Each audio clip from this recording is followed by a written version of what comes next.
Hey, welcome to Tutorial Lore. This video explains what the Fresh Grocer Shop and Save app is and how it's positioned. The Fresh Grocer Shop and Save app is the official mobile grocery shopping and savings platform from Wakefern Food Corp that lets users browse weekly ads, access digital coupons and personalized offers, build shopping lists, and place grocery orders for pickup or delivery all from their phone, based on verified app descriptions. This video is an informational overview based on publicly available descriptions. It does not guarantee app performance or user satisfaction, which can vary based on individual experience and store support.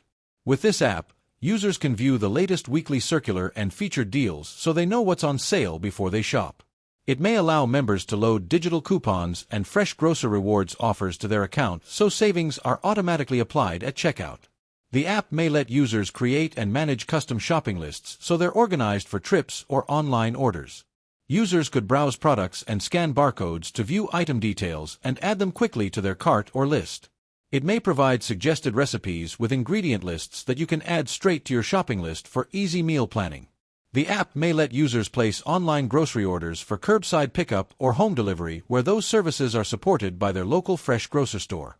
Because features like delivery availability, pickup windows, and specific coupon offers depend on store participation and location, not all functions are available to every user. Whether this app is worth using depends on individual shopping habits, how much you value savings, convenience, and planning tools in one place. If you found this video helpful, feel free to drop a like. And comment down below if you have any additional information on this app or notice anything missing or outdated.